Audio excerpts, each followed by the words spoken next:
The Second Amendment to the Constitution. A well-regulated militia being necessary to the security of a free state, the right of the people to keep and bear arms shall not be infringed. Shall not be infringed. Shall not be infringed. Shall not be infringed. Shall not be infringed. The Founding Fathers agree. Armed citizens make good government. I ask, sir, what is the militia? It is the whole people. Who is the militia? Are they not ourselves? To disarm the people, that is the best and most effective way to enslave them. George Mason. Congress have no power to disarm the militia. Their swords and every other terrible implement of the soldier are the birthright of an American. Tench Cox, 1788. The Constitution preserves the advantage of being armed, which Americans possess over the people of almost every other nation, where the governments are afraid to trust the people with arms. James Madison, Federalist, number 46. A free people ought not only to be armed and disciplined, but they should have sufficient arms and ammunition to maintain a status of independence from any who might attempt to abuse them, which would include their own government. George Washington. The Founding Fathers created the Bill of Rights, enshrined individual protections, including the Second Amendment, because they understood that power inherently corrupts. The Bill of Rights was set up to try to discourage bad behavior from government, try to further restrain it, and try to head off what they knew would eventually become misinterpretations of the law and attempts to misconstrue the intent of the founders. But their quotes here could not be more clear. If the representatives of the people betray their constituents, there is then no recourse left but in the exertion of that original right of self-defense, which is paramount to all positive forms of government. Alexander Hamilton, The Federalist, number 28.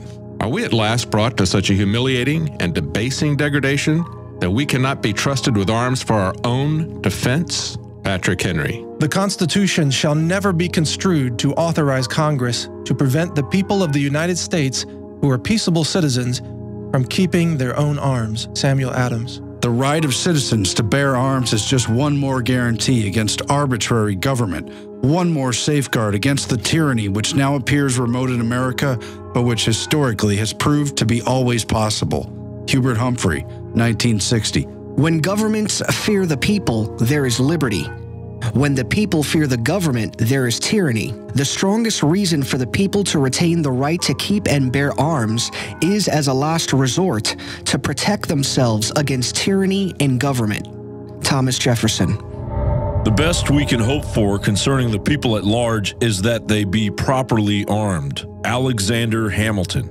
The very atmosphere of firearms anywhere and everywhere restrains evil interference. They deserve a place of honor with all that is good. George Washington. Arms discourage and keep the invader and plunderer in awe, and preserve order in the world as well as property. Horrid mischief would ensue were the law-abiding deprived of the use of them. Thomas Paine. To preserve liberty, it is essential that the whole body of the people always possess arms and be taught alike, especially when young, how to use them. Richard Henry Lee, 1778. A free people claim their rights as derived from the laws of nature and not as a gift of their chief magistrate.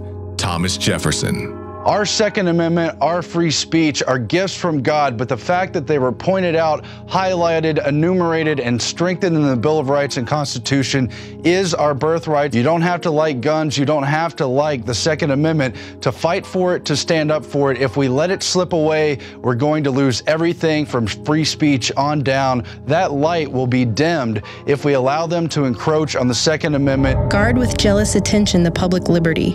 Suspect everyone who approaches that jewel. Unfortunately, nothing will preserve it but downright force. Wherever you give up that force, you are ruined. The great object is that every man be armed. Everyone who is able might have a gun. Patrick Henry. Dictators and disarmed populations go together. The most foolish mistake we can possibly make would be to allow the subject races to possess arms.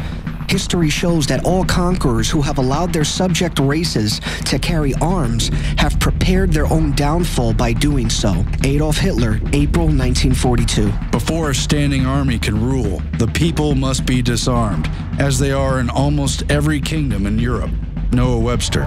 Death solves all problems. No man No problem. Joseph Stalin. In earlier times, it was easier to control 1 million people than to physically kill 1 million people. Today, it is infinitely easier to kill 1 million people than to control 1 million people. Zygmunt Brzezinski. If the opposition disarms, well and good. If it refuses to disarm, we shall disarm it ourselves. Joseph Stalin. One death is a tragedy. 1 million is a statistic. Joseph Stalin. To disarm the people is the best and most effective way to enslave them. George Mason. And tyranny always follows disarmed populations. It's the history of democide. It's what naturally happens when power is too concentrated in one man, in one centralized government, in one tyrannical system, as we now see worldwide. We were supposed to set up checks and balances in an attempt to create better government. Instead, we let our guard down and the corporations have taken over. It is the duty of the patriot to protect his country from its government. Thomas Paine. The supreme power in America cannot enforce unjust laws by the sword, because the whole body of the people are armed. Noah Webster, 1787. Ideas are more powerful than guns. We would not let our enemies have guns. Why should we let them have ideas? Joseph Stalin. Those now possessing weapons and ammunition are at once to turn them over to the local police authority. Firearms and ammunition found in a Jew's possession will be forfeited to the government without compensation. Whoever willfully or negligently violates the provisions will be punished with imprisonment and a fine. Nazi law, Regulations Against Jews' Possession of Weapons, 1938. Political power grows out of the barrel of a gun. Chairman Mao Zedong. The only real power comes out of a long rifle. Joseph Stalin. Those who beat their swords into plowshares usually end up plowing for those who didn't. Ben Franklin. If gun laws in fact worked, the sponsors of this type of legislation should have no difficulty drawing upon long lists of examples of crime rates reduced by such legislation. That they cannot do so after a century and a half of trying. That they must sweep under the rug the Southern attempts at gun control in the 1870 to 1910 period, the Northeastern attempts in the 1920 to 1939 period, the attempts at both federal and state levels in 1965 through 1976, establishes the repeated, complete, and inevitable failure of gun laws to control serious crime. Orrin Hatch and the right to keep and bear arms. After a shooting spree, they always want to take guns away from the people who didn't do it. I sure as hell wouldn't want to live in a society where the only people allowed guns are the police and military. William S. Burroughs. They've undermined our economic system. They've instituted the Federal Reserve. They've bought out politicians, and now they're coming for the final restraint on their total power. That is firearms, that is guns, that is the Second Amendment. And if you let them do it, they're going to encroach on our entire lives. If you want the right to control your own life, to pursue life, liberty, and the pursuit of happiness, you must politically stand up for the Second Amendment and say no to these attempts to use emotional strings, the images of dead children, to confiscate our firearms, to take away our rights, and to tell us that we're bad for trying to keep and bear arms, as the founders always outlined for us to do. The balance of power is the scale of peace. The same balance would be preserved were all the world destitute of arms, for all would be alike. But since some will not, others dare not lay them aside. Thomas Paine, July 1775. What country can preserve its liberties if the rulers are not warned from time to time that their people preserve the spirit of resistance?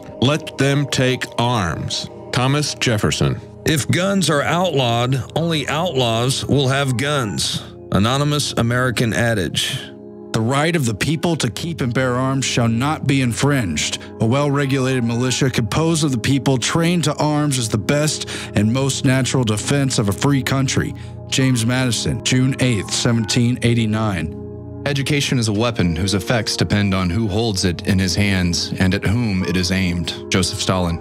It's your decision. Choose freedom or tyranny. Demand they obey the Constitution. Honor and uphold the Constitution. Demand your natural inherent rights as a human being. Demand the Bill of Rights. You choose freedom or tyranny. Demand the restoration of the Republic. It's your decision.